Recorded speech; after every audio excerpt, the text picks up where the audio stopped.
எண்ணமெல்லாம் சிறகடிக்கும், எண்களெல்லாம் வழி கொடுக்கும், எந்நாளும் ராஜமுகம், எளியோரின் ஏறுமுகம். எந்த நிலை வந்தாலும் வந்த நிலை மாறாத நமது Rajanilai. Rajanilai TV, channel of astrology.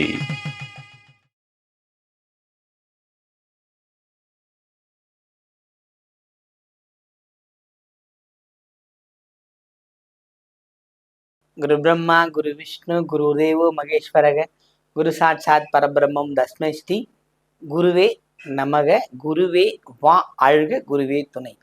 அன்பிற்கினிய ராஜநிலை டிவி உறவுகளுக்கும் நேயர் பெருமக்களுக்கும் என் அன்பான இனிய நற்காலை வணக்கம். வாழ்க வளமுடன், வாழ்க வையகம். இன்றைய நாளுக்கான பஞ்சாங்க பதில் ராசி பலன்களை பார்ப்போம். ஜூலை மாதம் 18/7/2026 சனிக்கிழமை, தட்சிணாயனம், பராபவ ஆண்டு ஆடி மாதம் 2ஆம் நாள், வளர்ப்பிறை, கருநாள், நாளை சஷ்டி, கீழ் நோக்கு நாள். இன்றைய நல்ல நேரம் காலை 10:45 முதல் 11:45 வரை. மாலை நல்ல நேரம் 4:45 முதல் 5:45 வரை. கௌரி நல்ல நேரம் 12:15 முதல் 1:15 வரை. கௌரி நல்ல நேரம் இரவு 9:30 முதல் 10:30 வரை. ராகு காலம் 9 மணி முதல் 10:30 வரை. குளிகை 6 மணி முதல் 7:30 வரை. யமகண்டம் காலை 10:30 முதல் 12 மணி வரை. இன்றைய திதி பஞ்சமி. இன்றைய யோகம் வரியன் நாம யோகம். இன்றைய கரணம் பவகரணம். இன்றைய நட்சத்திரம் பூரம், சந்திராசிரம் நட்சத்திரம் திருவோணம். மகர ராசிக்கு சந்திராசிரம் முழுமையாக இருக்கிறது. இன்றைய நாளுக்கான கிரக நிலவரங்கள்: ரிஷபத்தில் செவ்வாய், மிதுனத்தில் புதன், கடகத்தில் சூரியன் குரு, சிம்மத்தில் சந்திரன் சுக்கிரன் கேது, கும்பத்தில் ராகு, மீனத்தில் சனி. இன்றைய நாளில் என்ன செய்யலாம்? அடைமாதம் 2ஆம் நாள், கருநாள். அதாவது இன்றைக்கு பார்த்தீங்கன்னா, இந்த கீழ்நோக்கு நாள்னு ஒரு விஷயம் சொல்கிறோம். அந்த கீழ்நோக்கு நாள், மேல்நோக்கு நாள், சமநோக்கு நாள் அப்படின்னா, கீழ்நோக்கு நாள் அப்படிங்கிறது இந்த நீர்நிலைகள் தேடிக்கொண்டு செல்பவர்கள் அல்லது நீரோடைகளிலிருந்து ஒரு விஷயங்கள், தண்ணி எடுப்பது, இல்லை போர் போடுறது, நீர் பார்ப்பது. இன்றைய தேதியில் நீங்கள் நீர் பூஜை போடும்போது அல்லது போர் போடும்போது உங்களுக்கு அளவற்ற அந்த நீரோடை கிடைக்கும். அந்த காட்சி கிடைச்சிடும். காட்சியில் நீரே கிடைச்சிடும். அப்படிப்பட்ட ஒரு நல்ல நாள். கருநாளுங்கிறது இறை வழிபாட்டுக்கு ஒரே நாள். அதாவது சூரியனோட தாக்கம் அதிகமாக இருக்கும்.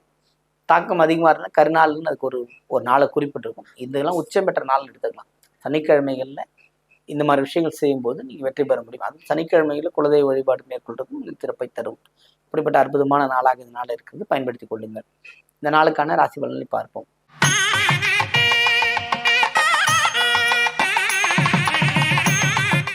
மேஷ ராசி அன்பர்களே, இந்த நாள் சிறப்பான நாள் தான். மகிழ்ச்சிகள் உண்டு. செவ்வாயின் பயணமும் சரி, ராகு கேதுக்களோட பயணங்களும் சரி, உங்களுக்கு ராசிக்கு 12ஆம் இடத்தில் சனியின் பயணமும் சரி, மிகுந்த ஏற்றத்தை தரக்கூடிய அமைப்பு. ஏன்னா பார்த்தீங்கன்னா, ரொம்ப ரொம்ப அற்புதமான விஷயம். நான் அனுபவிக்கவே இல்லை, நன்மையே எனக்கு கிடைக்கலன்னு புலம்பிக்கிட்டு இருந்தவங்களுக்கு கூட ஒரு சிறப்பான நன்மை இந்த நாளில் கிடைத்தே தீரும். வாழ்த்துக்கள்.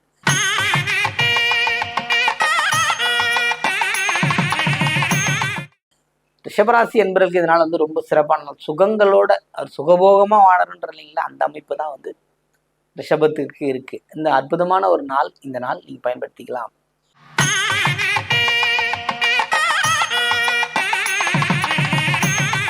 பார்த்தீங்கன்னா, இதனால ரொம்ப நன்மை தரக்கூடிய நாளாக இருந்த போதிலும் வாய் வார்த்தைகள் கவனமா வேணும்.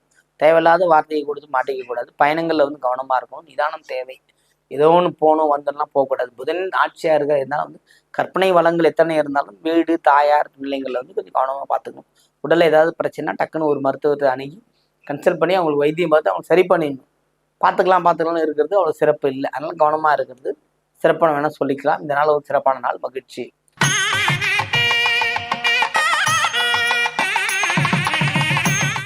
கடகராசி என்பவர்களுக்கு பார்த்தீங்கன்னா, சூரியன் கேதுவின் சேர்க்கைன்றது ஒரு சிறப்பான செலவு தான். செலவுகளை ஏற்படுத்தி கொடுக்குற அமைப்பு. செலவுனா என்ன செலவு அப்படின்னா, நம்ம ரொம்ப நாள் செய்ய வேண்டிய செலவு செய்ய வைக்கும், அவ்வளோதான். புதுசாக எந்த செலவு நிற்கிறது இல்லை. ஏற்கனவே இருந்த செலவு நம்ம செய்யல, அப்புறம் செய்யலான்ற ஒரு விஷயத்துக்கு வரும்போது கடகராசிக்காரர்களுக்கான செலவுகளை செய்து மகிழக்கூடிய நாளாக இந்த நாள் இருக்கிறது. வாழ்த்துக்கள்.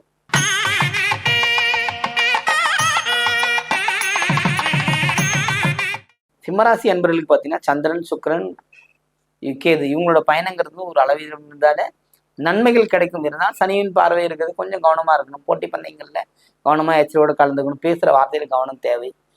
பேசுற வார்த்தையில கவனமா இருந்தாவே நீங்க அதிக நாள் நல்லா நல்லபடியாக வாழ முடியும். வாழ்த்துக்கள்.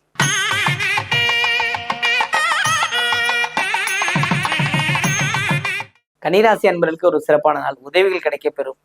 எத்தனை சொத்தங்கள் யார் என்ன உங்களை ஏமாத்தி இருந்தாலுமே கடவுள் அனுகிரகம்னு ஒன்று இருக்கு இல்லைங்களா? பெருமாளோட நட்சத்திரத்திலையும் பெருமாளோட ராசியிலையும் ஒன்றுன்னு வச்சுக்கலாம். அப்படிப்பட்ட ஒரு அற்புதமான ராசி கன்னி. உதவிகள் உங்களுக்கு கிடைக்க பெறும். கிரகத்தின் மாற்றங்கள் சிறப்பாக இருக்கும். குருவின் மாற்றங்களும் உங்களுக்கு ஒரு அற்புதமான பலனை தரும். கேது மேலே இன்னும் பயிற்சி ஆகிட்டாரு அப்படின்னா 12ஆம் இடத்துக்கு 11ஆம் இடத்துக்கு போகிறாரு அப்படின்னா இன்னும் கூட உங்களுக்கு சிறப்புகள் நடக்க காத்திருக்கிறது. வாழ்த்துக்கள், வெற்றிகள்.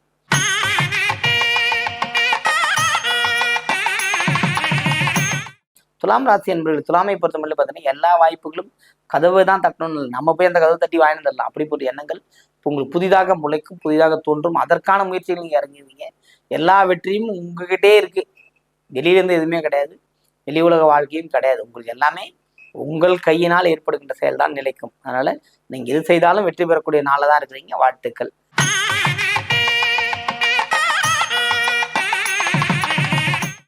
விருச்சிக ராசி அன்பர்கள் விருச்சிகத்தை பொறுத்த மட்டும் 15 நாள் வந்து எல்லாத்தையும் அனுசரித்து போயிட்டு இருக்கோம் அப்படின்ற மாதிரி தான். சின்ன வயசு குழந்தையாலும் பெரிய வயசு குழந்தைனாலும் என்ன, உங்கள் மனத்தாங்கல்கள் குறையாது, மன இறுக்கத்தோடவே இருப்பீங்க.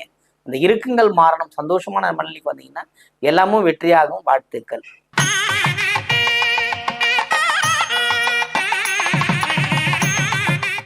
தனுசு ராசி அன்பர்கள் தனுசுவை பொறுத்து பார்த்தீங்கன்னா வெற்றி பெறக்கூடிய அமைப்பு இருந்தாலுமே நீங்கள் ஜெயிச்சுக்கிட்டே இருப்பீங்கன்னு அமைப்பு இருந்தாலும் வந்து தேவையில்லாத விஷயத்தில் தலையிடும் போது நீங்கள் மாட்டிப்பீங்க.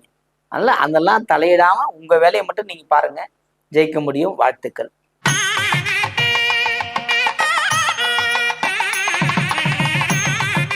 மகர ராசிக்காரங்களை பார்த்தீங்கன்னா மனதில் தேவையற்ற குழப்பங்கள் உண்டு, அச்சங்கள் உண்டு. ஏன்னா சந்திராஷ்டிரம் ஓடிக்கிட்டு இருக்கு, கவனமாக இருக்கணும். புதிய முயற்சியில் ஈடுபடக்கூடாது. அன்றாட பணியை செய்து வாருங்கள். இறை நாமத்தை சொல்லிக்கொண்டே வாருங்கள். ஹரே ராம ஹரே கிருஷ்ணன். ஏதோ ஒரு விஷயம் உங்களுக்கு என்ன தெரியுமோ அதை சொல்லுங்க, புரிஞ்சுட்டு சொல்லுங்க. இது சொன்னாலும் புரியாமல் எதையாவும் சொல்லி அதில் கர்மா சம்பாதிச்சு கூடாது. அதனால கவனமா இருங்க. இறை வழிபாட்டை மேற்கொண்டு வெற்றி பெறுங்கள்.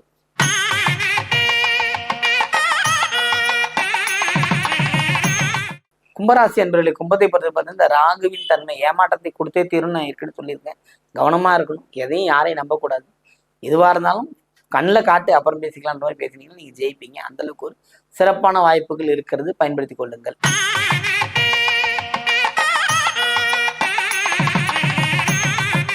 மீனராசி என்பவர்களை மீனத்தை பொறுத்த சனியின் தன்மை அவ்வளோதான், வேற ஒன்றும் அங்கே பெரிய கெடுதல்லாம் கிடையாது. மனசில் வேணா போய் குழப்பிப்பாங்க. பிள்ளை எப்படி இருக்கான், அப்பா எப்படி இருக்கான், இந்த மாதிரி மாற்றி மாற்றி தன்னை பற்றி சிந்திக்கும் மாதிரி விட மற்றவங்களை பற்றி கவலைப்பட்டு அந்த கவலையில் உட்காந்துட்டு என்னன்னா இந்த மாதிரி போன ஒரு சொல்லிட்டு போனாருன்னு அந்த மாதிரிலாம் இல்லை.